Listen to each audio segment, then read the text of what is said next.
Well, good morning, everyone. And before I dive in with my serious actual introduction, I just want to say, professional detachment out the window, I always encourage our classes and speakers to make that intro a little bit of a dance party. And our class delivered, and our speaker actually incorporated a stuffed capybara for a dance party. So that is a great way to start the morning. Thank you so much for being here, everyone. My name is Jesse. I am with Exploring by the Seat of Your Pants, and we have such a big new audience today. So if you are joining us for the first time, we are all about bringing conservation, adventure, and science into classrooms around the world. And you're catching us on a really epically exciting day. And I know I'm an enthusiastic guy, but I really genuinely mean it, because in February, we have spent every single February in our 10-year history kicking out all the dudes and spending the entire month celebrating and showcasing the most amazing women in science and exploration on planet Earth. And we do that because today, February 11th, is the International Day for Women and Girls in STEM. You can check all this out on the UN, UNESCO website. There's lots to explore and discover there. It's really, really exciting. And we wanted to celebrate by having 6 programs today. 6 in a row, back to back, with the amazing scientists at the World Wildlife Fund of the United States and Canada. So we've been partnering with their teams all year long. You can check it out on our epic little page right here. There's lots to explore and discover, and all the programs we've done are on our YouTube page. But we wanted to celebrate with some of the coolest conservationists on planet Earth, and the World Wildlife Fund is exactly that. They're the most recognized name in conservation on this planet. They've done more to save wildlife, habitats, and species than anyone else, and we're really excited to get to feature 6 of their scientists with over 2,000 kids signed up from across North America and beyond today. And we're kicking off with a bang. We've got Mabel joining us, and she is going to talk to us today about helping nature from space. How do you do that? What's going on? Usually when we think of conservation, we think of very tangible things on the ground. But with new technology, satellites, drones were not even a thing when I was a kid. We are finding new ways of making a positive difference in the lives of animals and habitats across this planet. So I'm going to zip it and turn you over to Mabel. She's going to blow your mind for like 20, 25 minutes about all the cool stuff she gets up to. And then we're going to dive in with an epic Q&A, live classes, YouTube classes. We can't wait to hear from you all. And without further ado, thank you so much for joining us, Mabel, and welcome to the broadcast for your first time ever. I know. Hi, hello. Thank you so much for having us. Yeah, our capybara friend. I've got to say too, again, not only are you just a wicked awesome scientist, but you have you're the most enthused person I've had on in quite some time. And I get on some really enthused people. So rock on. I'm so glad you love it so much. And if you want to dive in, because I know you've got a lot to share with us, feel free to bring up our presentation and take us away. Let's do it. I'm excited. Okay. Beautiful. We are in. It looks glorious. Let's do it. Thank you so much. Hello, everyone. I am Mabel, and I am a scientist at WWF, the best place to work ever, not only because we help save people and nature, but because we also get plushies. How cute is this? My capybara. And today I will be talking to you guys about how satellites far, far, far, far away in space are helping people like me and the colleagues at WWF protect the planet for nature and people. Now, as Jesse said, you might not think that people like me, conservationists, are looking up in the sky when we're working to save forests and rivers and animals here on Earth. But quite frankly, satellites are one of the most powerful tools that we have for understanding and protecting nature. So I'm excited to share a few things about that with you guys. But before we get started, I just wanted to tell you a little bit about myself and why I got interested in satellites in the first place. So I come from a little island, the Dominican Republic, and I came here to the United States when I was 10 years old, and I've always loved nature. Now, here's a picture of me on the right-hand side after a day trekking across the Amazon rainforest in Brazil. Now, if you lean in, you might notice that I actually had a couple of tears in my eyes. I mean, you might have noticed the mud first, but the tears were there. And so let me tell you why. My day had started at 5:30 in the morning where we hiked in the sun, and then it started raining and we got a little bit lost, just a little bit. And finally, when we were about to get back to our camp, it was around 8 p.m. It was dark, it was muddy, and in this long driveway, throughout the day, a giant puddle had formed, and I slipped right into it. And I swear that day I was like, oh. But you know what? The next day, We just had a little bit of our emergency chocolate because I never go to the field without it. We reassessed, and then we got working again on our objective. And so where were we? We were in Brazil, in this state called Acre, in this reserve called the Chico Mendes Extractive Reserve. And in this place, this reserve is kind of like your national park, but it differs a little bit in that people also live there and they use their natural resources for their livelihoods. And so what did we want to know about this reserve? First, we were curious. What were the types of animals that were there? So we put these cameras on these trees. And actually, the photo on the background with that little jaguar came from one of our cameras, which is really cool. It was amazing to see this picture. I have to say that I definitely gave a shout when I saw it. How cute is that? We also wanted to know how healthy was the forest. So we looked at species that tell us a little bit more about that. We looked specifically at butterflies, which is pretty cool. And also we wanted to understand, since this is a place where humans and nature coexist, right? We wanted to know what was some of the human activities happening there. So we wanted to put some audio recorders so that we can listen for sounds of gunshots or chainsaws as people use their environment. And after 4 months of work, our team had gathered a lot of useful information that helped their people make decisions about how to manage their natural resources. But, and here's the thing that got me into satellites, this reserve is about the size of Delaware in the United States. And the country of Brazil is about the size of the United States, minus Chicago. And so after 4 months of working in the field, there were snakes. By the way, this photo of my colleague crossing the river, I did not cross on that one stick. That was not for me. We found another one that was slightly thicker and a little bit more safe. So Mom, don't worry if you're seeing this. And so in this reserve that was so big, I realized that there had to be a faster way of getting this information that we need to make our decisions about how to use our natural resources. We needed more information across bigger areas, and we needed it faster because nature and people, they're changing right now. And we really need to learn how to respond before it's too late. And that's where satellites come in. Now, instead of spending months on the ground in just one small area of the Amazon rainforest, these satellites can see all of Earth, right? And they can track things like deforestation. They can track animals, and they can even help us predict changes to our ecosystems before they happen. How cool is that? And that's what I'm going to talk to you a little bit more about today, how these powerful eyes in the skies are changing the way we protect nature. Okay, now, before we get started about what satellites are, and because this is supposed to be also very informational, I'm going to tell you guys a little bit more about what satellites are. So, a satellite, in the simplest terms, is just a body that orbits around another body in space. And there are two different types of satellites, technically, natural and man-made. So an example of a natural satellite is actually the Earth, right? We revolve around the sun, or the moon revolves around the Earth. So that is a natural satellite. Now, when I speak today about satellites, I'm talking about the man-made ones. And these satellites, there are 4 types of these man-made satellites. And even though they're far, far, far away in space, I bet that you guys are going to be super duper familiar with all of them.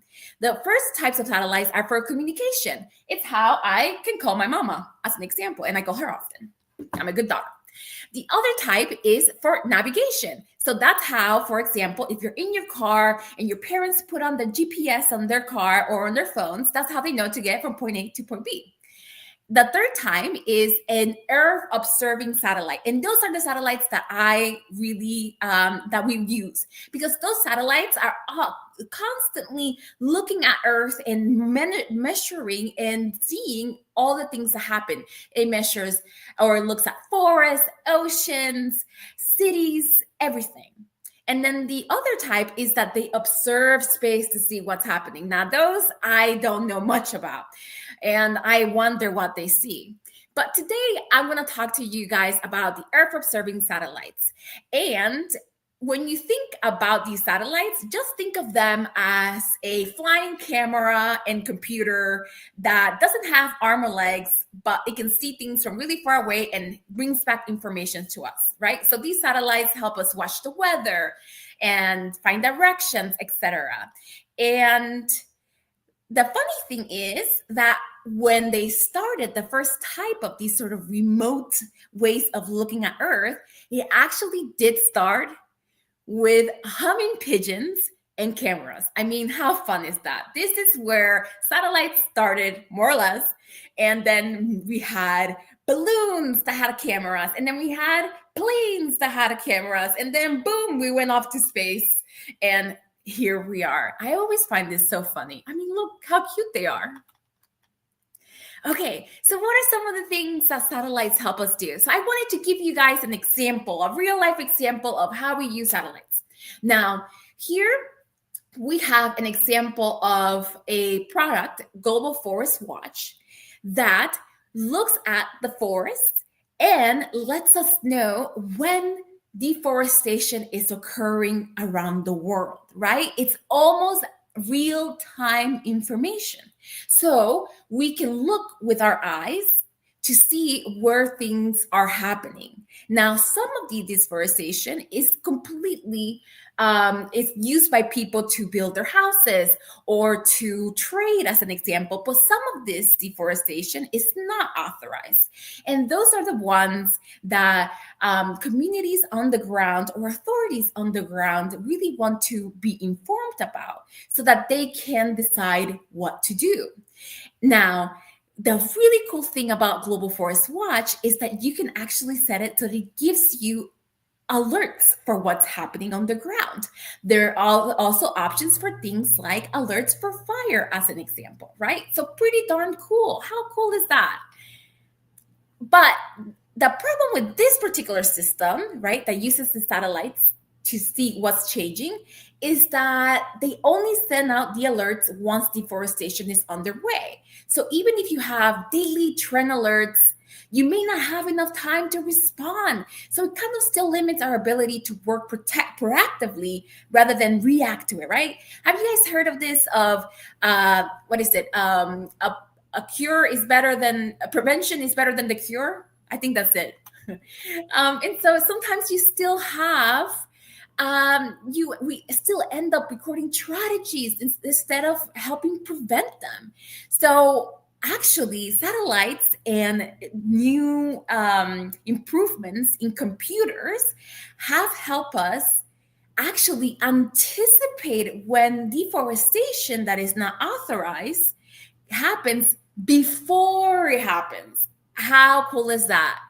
And this particular tool that I'm going to tell you guys about is a WWF tool, and it's called Forest Foresight.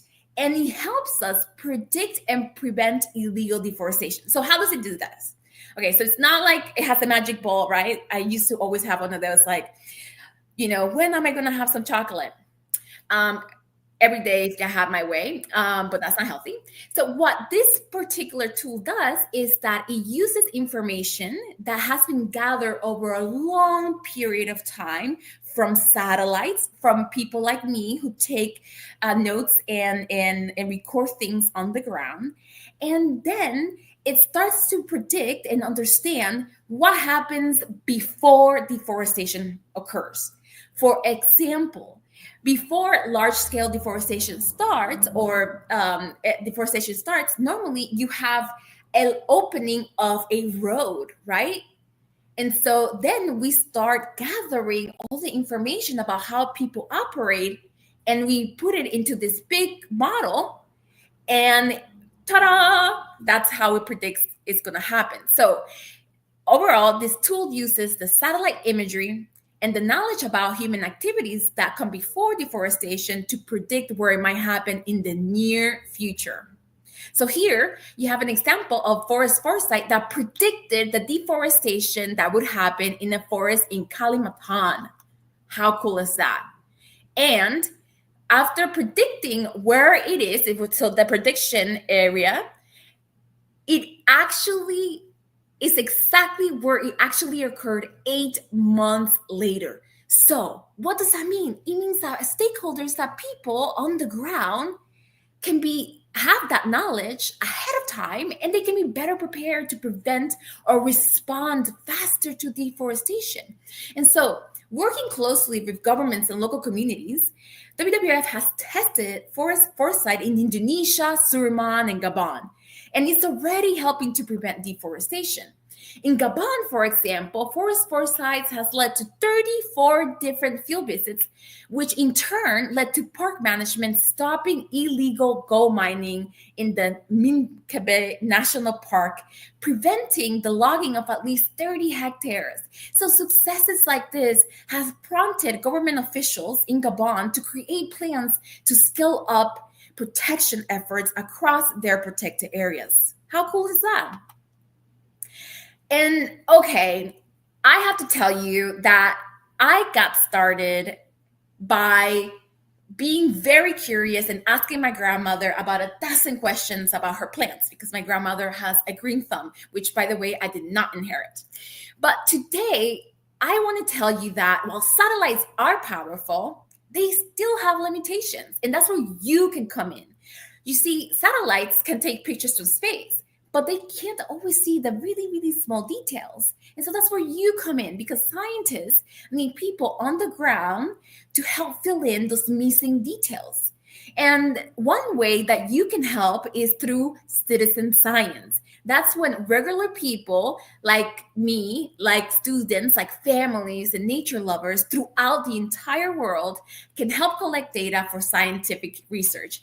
And I am going to tell you a couple of really cool stories to get you excited about this. Okay, so when I was looking for examples that I could share with you guys today, one of my favorite ones is actually from Cornell, and they have a project like eBird or something called Feeder Watch. They have a bunch, actually. They have a way, one that's in an app that you can actually go and search for nests throughout your neighborhood, and also one where you can put a feeder, watch what birds come to your feeders in the winter, for example, or in their backyard. And I went looking for an idea or an example that you guys could do soon. And I found that the global bird count is starting in February from Cornell, in February 14th to the 17th. So you can participate. And essentially what you do is you see a bird, you write it up, and they always have nice instructions. And quite frankly, this particular, thanks to millions of observations from people, we have found, for example, that North America has lost nearly 3 billion birds in the last 50 years, which is like really bad. But it really helps to understand and make better solutions for protecting those animals as well. And so it's really helped us, for example, prioritize which habitats, that's where birds live, and migration routes where they travel through, we needed to protect to help our birds. And, even if you're not into birds, there's so many different things that you can do. Like, are you into butterflies? So one of my favorite examples of citizen science actually has to do with monarch butterflies. And here is another website and opportunity and resource for different types of citizen science that you can get involved with. You can look at different ice, if there's still ice on the lake near your house, as an example. Whether the signs of spring arriving has happened in your town, as an example. And then monarch butterflies are one of my favorite butterflies in the whole wide world, and they actually make an amazing journey from Canada to the U.S. But for years, scientists didn't really fully understand what that migration or the route that they took. And so with the help of people across the North America, it helped track these butterflies as they made their way south and as they made their way north. And using this information, they created a monarch migration map. And it showed exactly where they stopped, and they were able to secure those different habitats where they stop and make sure that they had enough of their food, right? So milkweed is their preferred food. And so it helped monarch butterflies survive. And these are so important, not only for our ecosystems, but also for agriculture. Also, they are very important for cultural reasons as well. And as I am coming up on the end of this presentation, what I really want to emphasize today is that technology is just one piece of the puzzle, a very important piece that's really supercharging our efforts to save nature, for not only nature's sake, but also for people. But actually, the missing piece of the puzzle is people like you and people like me. I got started when I was very young, and I started working at a lab the first time when I was 17 years old. And really, we need people like me and you getting that information on the ground, because without that information that technology has from above, it can't be actually put together to make decisions, right? I just want to emphasize that now that we have technology like satellites, it has helped us understand the many ways in which nature provides us with the resources that we need to survive and thrive, to see what's happening, to predict changes and take action. And so I want you to join me. Start now. You don't have to wait until you are in college or a PhD like me. So that's it. Thank you so much. Mabel, thank you so much for such an exciting presentation and your over fondness for chocolate. I will say, having got the chance to feature like 1,500 scientists and explorers over the years, the one unifying factor of all of them is a fondness for chocolate. I think it might go the other way, like you start eating chocolate and then you want to do cool science. So kids, that's our call today. Vegetables are great, but chocolate will make you as cool as Mabel. That is fantastic. Thank you so much. And for the picture of the pigeons with the cameras, which I, as a person who's seen like all the conservation photos that there are to see in this planet, I've never seen that one, and it is spectacular as our lead in to the OG satellite. So thank you very much for that. And now we're going to dive in with questions. We've got a bevy of groups on YouTube. We've got our 3 live classes on StreamYard. So all 3 of you, put your thinking caps on for a second. We're going to come to you in just a second. But we've got 2 great ones from YouTube to kick us off. So Mr. Wingard's class, they're joining us in Charleston, South Carolina. And they want to know, is there a penalty for unlawful deforestation? In some of the places you featured, is there something that, what does happen if you take out the forest when you're not supposed to? That is a good question. So governments and communities around the world make their own rules about what happens when somebody takes or deforests illegally, right? So in some cases, it may be a fine. In other cases, it may be a little bit more, like sometimes people may go to jail, right? And so the rules on the ground vary. Sometimes it's just they get a little bit of notice on what to do, as an example. So it really varies throughout the world. It does, and I'm glad we got that question. It's again, the countries that have the best things in place for helping prevent forest deforestation tend to have the most forests. So the more that we enact these laws, the more that we enforce them, the more forest we're going to have for ourselves and for wildlife. And I love that as a first lead-in question. All right, Reading, Fleming, Intermediate. You guys are there. You shared a question in the chat, but it looks like you're on site. So if you guys want to flick on your mic and come on in for our first question. Hello, welcome in. Hi. Hey. I was wondering, what would satellites be able to predict when natural disasters and other sorts of disasters would happen? Yeah. Oh, that is a great question. Yes, the answer to that one is yes. Not only can they sometimes predict when, for example, when I was in high school, there was a tornado in my high school, but we were safe because they were able to track what was happening and see that there were warning signs that the tornado was about to form. And then they had information from the ground that it indeed had touched down. And that information helped all of us go down to the basement and be safe until danger has passed. Now, as I said before, I'm also from the Dominican Republic, and I went to school in Florida as well. And so for me, hurricanes are another example of a disaster that I had a lot of experience with.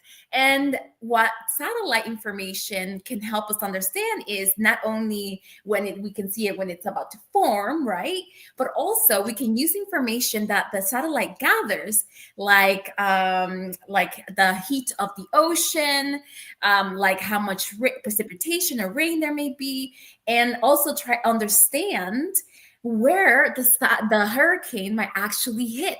And so that information then allows people and communities to make informed decisions about, wow, maybe we need to leave, or maybe it's safe to stay where we are.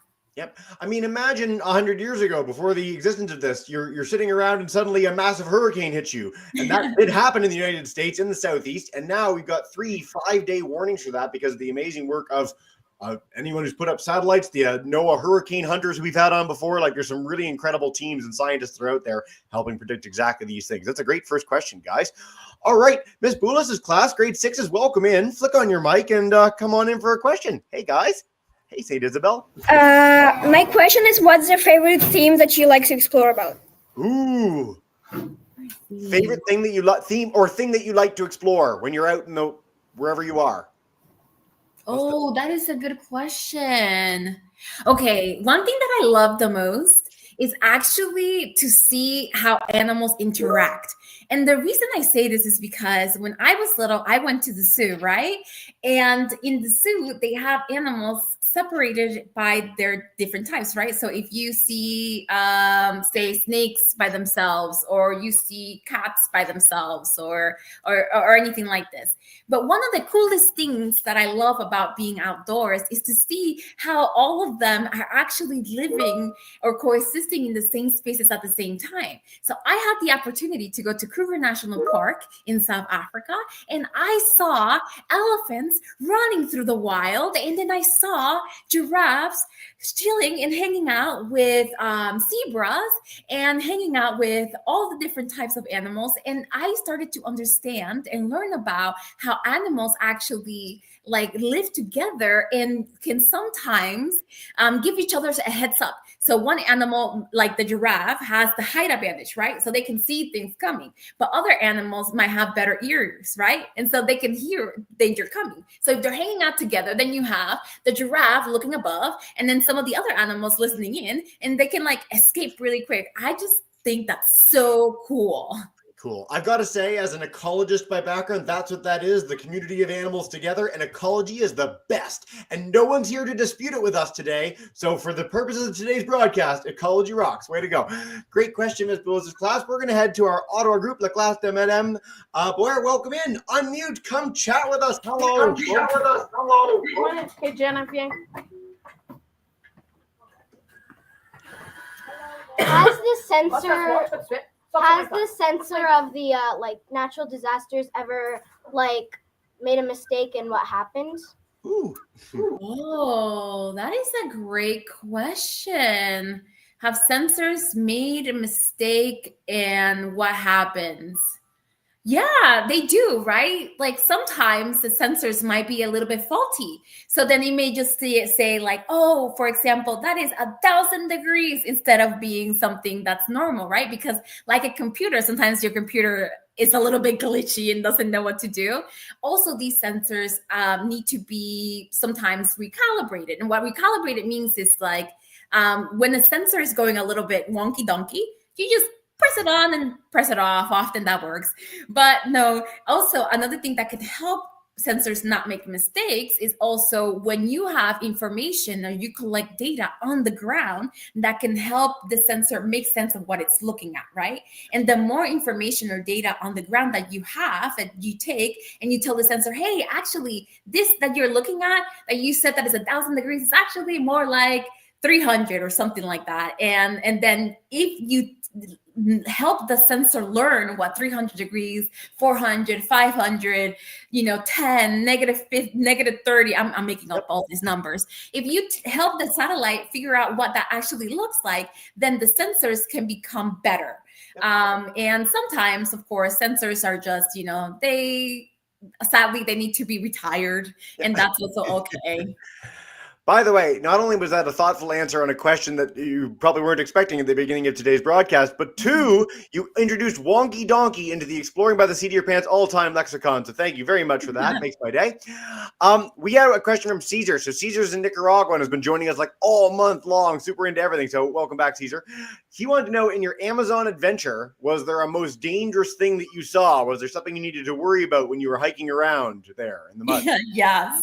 Oh, that's a great question. So that photo, I did actually cry a little bit. I had a little bit of tears in my eyes. That was only the first of 2 times that I cried during that field season. The second time was because of a snake went on top of my boot. And I am not a snake expert, so I when I am working out in the forest, every snake, as far as I'm concerned, may be dangerous until I'm told otherwise. And we had seen it a couple of days before with my team, and they had told me that it was dangerous snakes. Now, I swear my brain, I have to say, I love all animals and I love snakes as well, but I am very terrified of them. And so I definitely cried. My brain just kind of broke a little bit. I didn't remember how to say snake in Portuguese.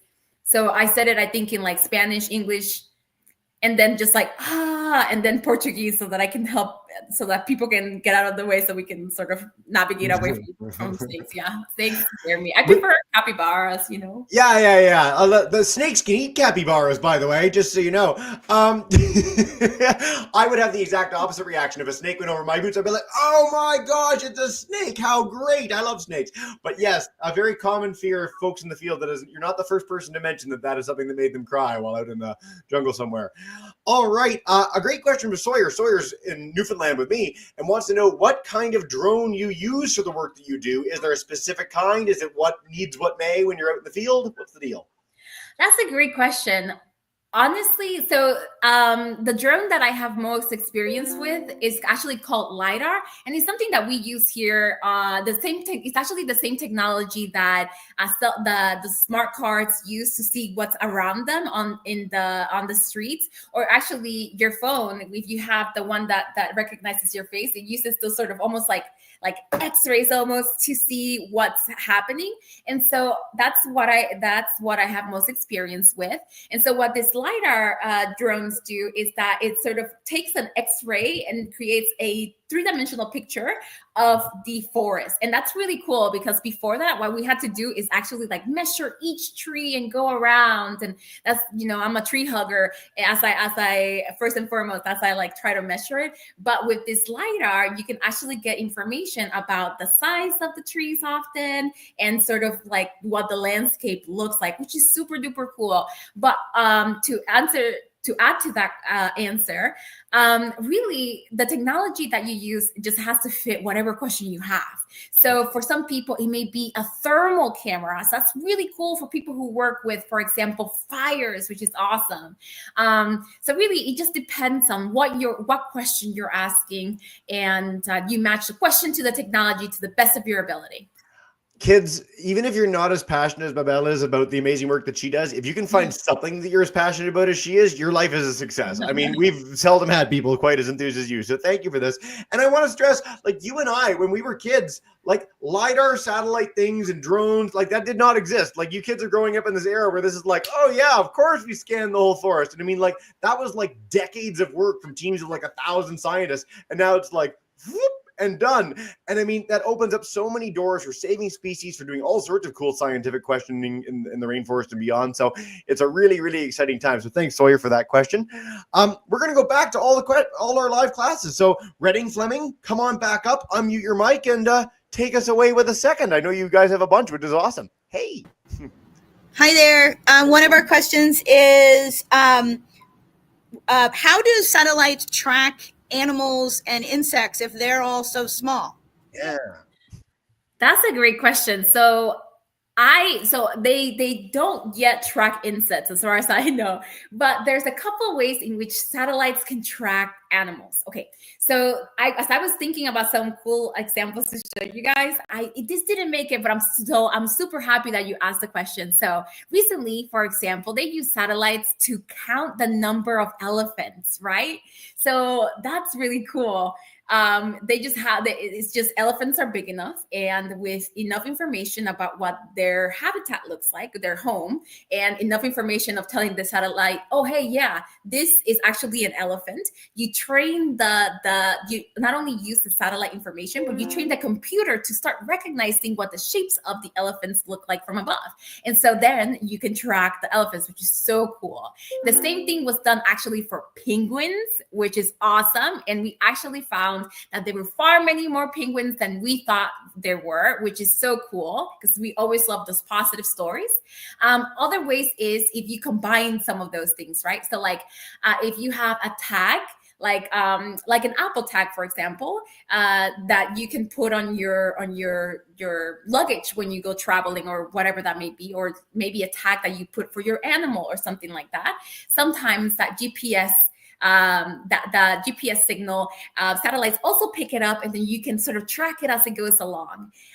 So those are some like cool examples of how satellites can track that. But for things like insects, you see, this is why we need people like you guys, right? Because they cannot see that. And I don't want to say anything. I don't want to say that it's not going to happen one day, but yeah, we need you.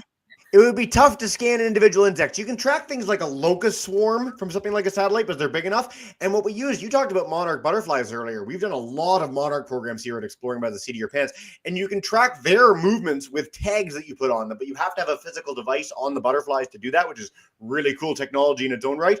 But I'm so glad you mentioned elephants. We actually featured whales. You can scan and look at like Churchill, Manitoba and places in northern Canada and see beluga whales under the water because they're so white, they're so easy to spot, and you can count them from satellite imagery, which is insane, like so cool. But maybe one day we'll get there. We're getting better and better with technology. We'll see where it goes. We had pigeons with cameras in 1873, so it's been a long upswing from there.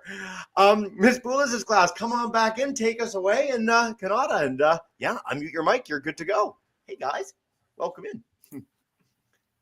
So, do different countries have different satellites and that work differently? Ooh, interesting question.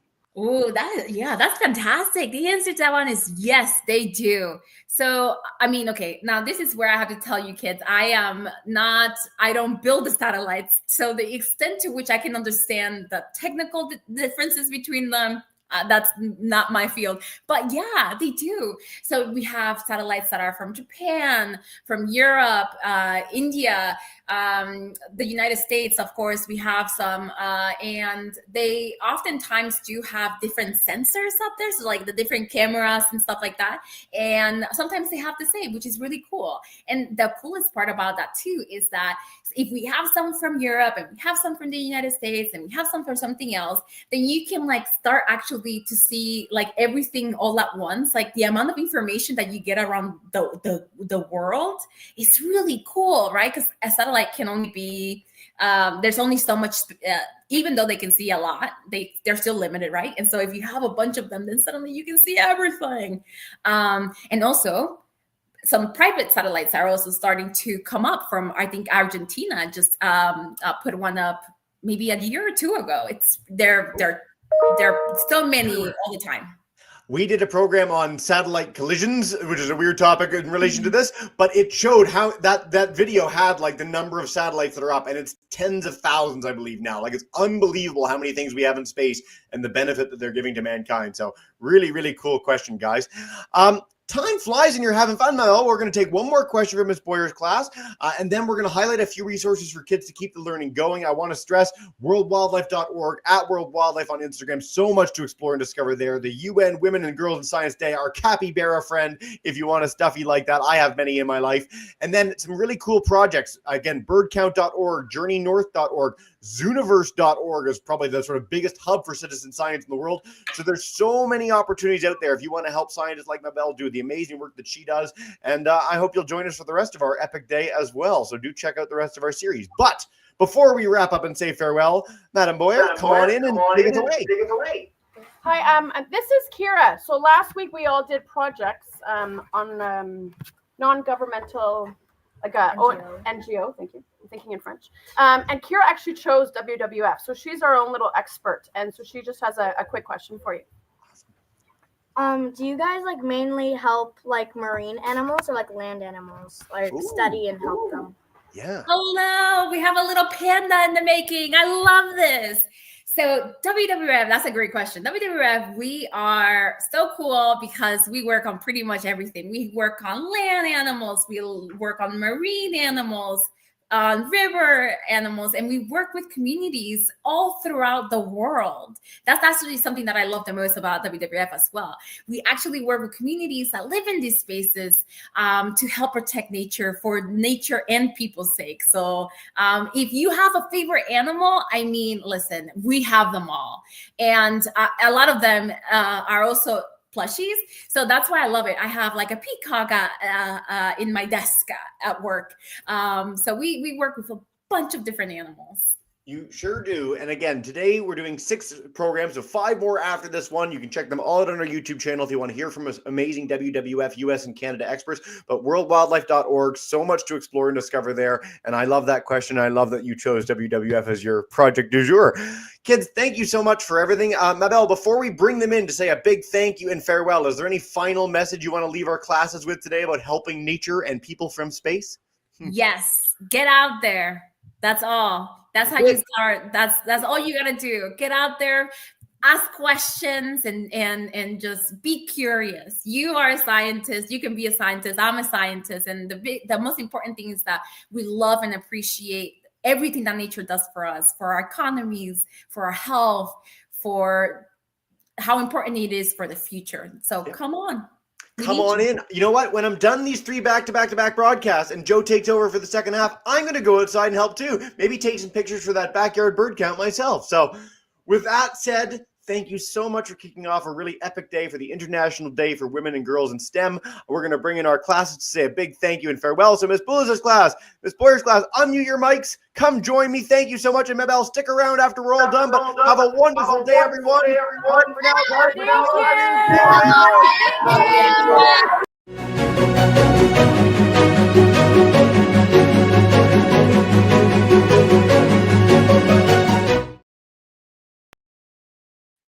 And we are